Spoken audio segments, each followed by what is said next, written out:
Welcome to the channel, guys. We are back again, and today I'm doing a fragrance haul video, so stay tuned for that. If you like the content, guys, hit that like and subscribe button. I really do appreciate it. Alright guys, so I'm going to talk about some of the fragrances I've picked up. The ones actually on the table right now are just there for the sake of being there. I bought those actually a long time ago, so I'm going to talk about some of the ones I recently picked up. One of the ones I've actually been looking forward to getting for a while is Windwood by Mancera.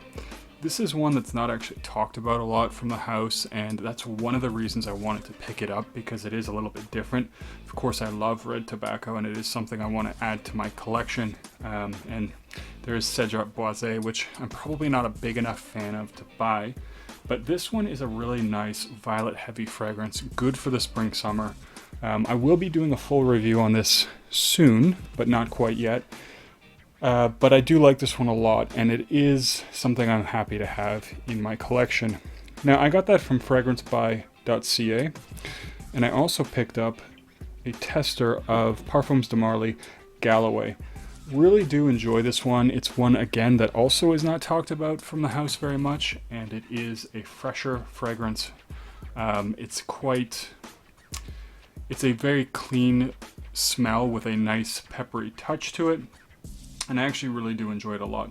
This is actually a tester, so I do like how, of course, it has the notes on the back, and of course the nice white pearly bottle does look pretty aesthetic in my opinion. So I do really enjoy both of those fragrances. Good for the upcoming season. Happy to have those two. With respect to Parfums de Marly, I actually did pick up another fragrance that is Sedley. This is the new formulation, so I am going to be doing a full review of this later. I have tried the older one, and I will say this does smell slightly different than I remember, although it's very similar. I've only tested it once, but the longevity does seem better.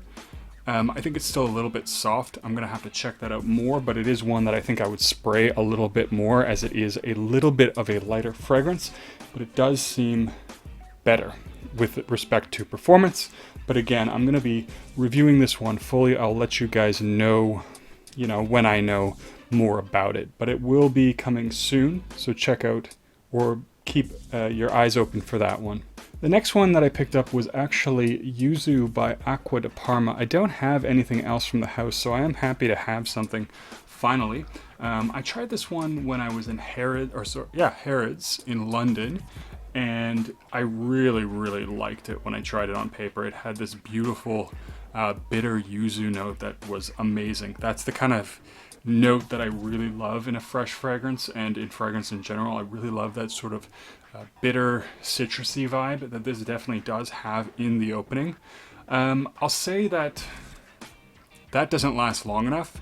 It is still a nice fragrance, but I'm glad I got a good deal on it, because I don't think that it's worth the full price, which I think is like $200 USD. I think that's a little bit much to pay for something for what it is, but it is a nice yuzu heavy fragrance in the opening. Has that nice bitter touch. It does sort of dry down into a sort of floral musky fragrance with some sweetness there. So it is a nice one, also nice for the spring and summer. But definitely I would say if you check this one out, unless you absolutely happen to love it, I think that the price point at retail is way too much. So, I mean, you should always try and avoid paying retail if you can, but I'm happy that I didn't. The next one, I did, of course, have to pick up Italica. Now, again, when I was in London, originally, I did pick up a bottle of Italica. My bottle of Italica originally did leak, and I was pretty frustrated about that. Had some red stains on it from the leaks and scuffs on the velvet or whatever this is, and so I ended up decanting most of it out and selling most of it for a small profit, actually. So it made me a little less mad about it. But I paid full retail, £275, and that's a lot of money. So of course you expect a certain amount of quality.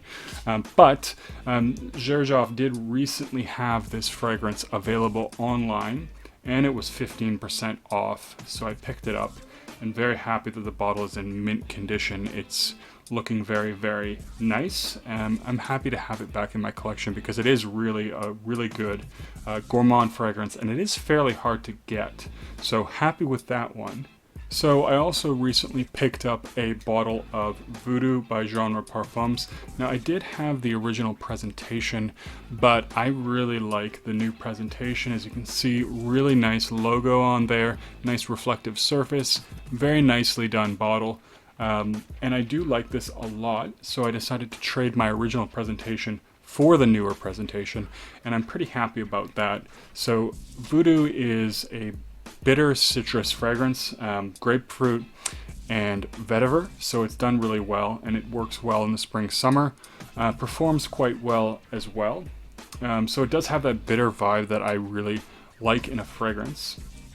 And also, actually, Devon is going to be releasing a website apparently, so soon enough you'll be able to order Genre whenever you want. And I think this has been one of the hardest things with the company. I really like Genre as a company. They have a lot of great inspirations, also have some really nice originals. I probably will pick up Apples and Aces in the future, but it's been very hard to order because you basically have to order whenever it is the case that ordering is open. But soon it sounds like that's going to be a problem of the past and you can order whenever you want, so that is pretty awesome. The last fragrance that I picked up was Moonlight in Heaven by Kilian. Really do like this one. It's a little bit different from the house, a little bit different from Kilian. Does have the beautiful blue bottle, really like that, and the white writing that's in this one.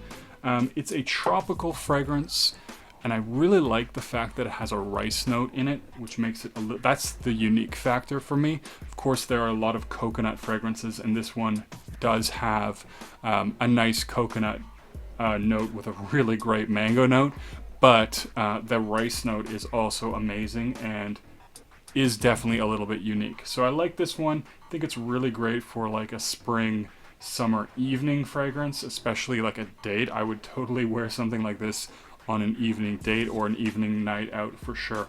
Has that sort of sensuality with it, and it is really nicely composed. So that's the last one that I've picked up. Probably gonna try and not buy too much else this year just because I have bought a lot and I have a lot of reviews to catch up on. I mean, I've definitely taken advantage of a lot of the sales available. Also, Fragrance Buy, for example, this was a tester, this Galloway, so I did want to grab it while they had it. This was a fantastic price on this tester. And I did also get a really good price on Sedley, so I'm happy about that. But I do have a lot of reviews to catch up on, so I probably am going to try not to buy too much else this year, although I will say on the wish list still, I really want to get Whittian London. I love the bottle presentation for Whittian. That is a gorgeous, stunning presentation. Plus, I really, really like the fragrance. It's kind of like, to me, a more rounded out, maybe a little bit more balanced, if you want to say that, Tuscan leather. So it is definitely similar to Tuscan leather, but for me, I like it more. But it is definitely similar. I'm also going to have to see about some of the Kilian releases, because I've heard that there's going to be a couple boozy releases in the coming months, perhaps in the fall, and I would probably want to at least pick up samples of those because I really love the way that they do boozy fragrances, and I think boozy is one of my favorite categories. But in any case, I'm definitely going to try and catch up on some of my reviews. I have the Penhaligon's set to get through. I have also, I really want to get through some of the Amouage Opus Discovery set that I have and do some reviews on that. But anyways, that's the fragrances that I picked up. Of course, there was a lot of good deals available recently, and I think in the coming weeks there may be some more sales. So of course, keep your eyes out for that. In case you're wondering, as fun as it is to joke about, buying all this stuff with a stimulus check, that is absolutely not what I did. That money is just going basically into savings because, I don't want to just blow it all on fragrance as much as I do have a passion for fragrance and as much as I like collecting. So that is the fragrances that I have picked up over the last few months. Let me know in a comment down below what you've picked up or what you're looking forward to picking up this year. And as always, don't forget to like and subscribe, and I'll see you guys in the next video.